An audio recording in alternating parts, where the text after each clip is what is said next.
आज हम जिस विषय के बारे में बात करने वाले हैं वो बहुत इम्पॉर्टेंट टॉपिक है, खासकर तब जब आप यूजीसी नेट की तैयारी के लिए अपने आप को तैयार कर रहे होते हैं। यहाँ मैं जो बात करने वाला हूँ वो मिड ऑफ दी प्रिपरेशन आपकी टाइम की बात है। इसमें बहुत सारी चीज़ें हैं जो अमूमन हम ध्यान नहीं रखते और हमें ध्यान रखना चाहिए। जैसे जब हम पढ़ रहे हैं तो हम जो पिछला पढ़ लेते हैं और आगे वाला जो कंटेंट हम जो पढ़ रहे हैं वो अक्सर हमारे दिमाग से निकल जाता है। तो उसको हमें कैसे मेंटेन करना है? सबसे पहले जब हम पढ़ रहे होते हैं तो जो हम पढ़ चुके हैं उसको याद रखने के लिए सबसे अच्छा तरीका ये है कि आप पढ़ाई को 3 फिल्ट्रेशन में करो। सबसे पहले हम उसे पूरा पढ़ें टॉपिक को, उसके बाद उस टॉपिक को पॉइंट वाइज पढ़ें और एक कागज़ पर, एक पन्ने पर, एक शीट पर उसको पॉइंट के फॉर्मेट में लिख लें। तो ये एक तरीका होता है जिससे हम उसे याद रख पाते हैं। और जब हमें रिवीजन की ज़रूरत होती है, जब हम अगला पढ़ चुके हैं उसके बाद पिछला हमें अगर याद करना है तो केवल हम उन पॉइंट्स को दोहरा लें। और बेहतर होगा दूसरा, अगर हम उन पॉइंट्स पर कोई मॉक टेस्ट अपने आप से बनाकर दे लें। बेटर ये होगा कि हम 50 से 100 प्रश्नों का कोई प्रश्न पत्र ज़रूर सॉल्व करें जो ऑब्जेक्टिव टाइप का हो, और वो आपको ज़रूर फेवर करेगा इस तरह की रिवीजन के लिए।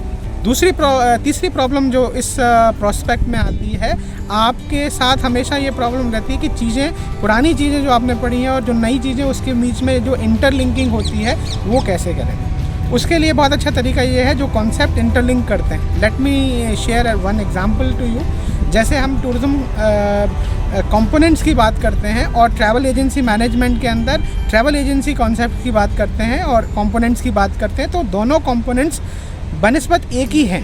तो हमें यहाँ पर लिंक करना है ट्रैवल एजेंसी के कंपोनेंट्स को पढ़ते समय टूरिज़्म कॉन्सेप्ट के अंदर जो टूरिज़्म कॉन्सेप्ट है, कंपोनेंट है, वहाँ उन वेरिएबल्स को लिंक करना है। तो इसके लिए तरीका ये है, जब हम इस तरह के जो इंटरलिंक टॉपिक्स हैं उनको जब पढ़ेंगे तो हम बेटर है उन टॉपिक्स को समराइज़ कर लें, एक फाइन पेपर पर उनके कनेक्शंस को रख लें और उन्हें रिवाइज़ करते रहें। और पुराना तरीका वही है, पहले पढ़ें, उसके बाद उसे फ़िल्टर करें, उसके बाद पॉइंट वर्जन में उसे लिख लें और उसे याद करें। इसके आगे जो प्रॉब्लम आ सकती है वो ये कि जब हम प्रॉस्पेक्ट्स में कॉन्सेप्ट या टेक्निकल चीज़ों को जब पढ़ते हैं तो हमें उनको रिवाइज़ करना बड़ा मुश्किल होता है। जैसे टूरिज़्म इकोनॉमिक्स से रिलेटेड सब्जेक्ट हो सकते हैं, टॉपिक्स हो सकते हैं, टूरिज़्म सैटेलाइट अकाउंटिंग से रिलेटेड टॉपिक्स हो सकते हैं, सैटेलाइट अकाउंटिंग से रिलेटेड टॉपिक्स हो सकते हैं, हॉस्पिटैलिटी से रिलेटेड टॉपिक्स हो सकते हैं, या जो concept related to different conventions हैं, एक्ट हैं, उनके बारे में जब हम बात करें तो हमें डेट्स को लेकर बड़ा ध्यान रखना पड़ता है। इसलिए बेटर है एक डेट को लेकर, एक कन्वेंशन को लेकर या एक एक्ट को लेकर हम उन्हें रिवाइज़ करने के लिए पॉइंट फॉर्मेट में जुड़ें। तो इन छोटी छोटी कुछ टिप्स के साथ अपनी मिड ड्यूरेशन की जो हमारे चैलेंजेस हैं तैयारी के हैं मेट आउट कर सकते हैं। आई होप अगर आप इन चीज़ों को मेट आउट करेंगे तो आपको ज़रूर मदद मिलेगी। इसके अलावा एक चीज़ मैं ज़रूर डबल इन्वर्टेड कॉमा करके आपको बताना चाहूँगा, वो ये कि आपको ध्यान रखना चाहिए जब आप टूरिज़्म कंटेंट को पढ़ रहे हैं तो उस कंटेंट पर बारीकी से उस पर क्वेश्चनेयर खुद डेवलप करें। कई बार बच्चे में ये मांगते हैं कि हमें क्वेश्चन दे दीजिए। मैं आपसे कहूँगा जब आप एक टॉपिक को पहली बार, दूसरी बार और महीन तरीके से पढ़ चुके होते हैं तो आप उस पर 100 क्वेश्चंस खुद बनाइए और अलग अलग टॉपिक्स के जो क्वेश्चंस हैं उनको मिक्स एंड मैच करके एक नया सेट या सबसेट बनाइए और फिर उसको अटेम्प्ट करिए। 7 से 10 दिन के बाद आपकी तैयारी बहुत अच्छी।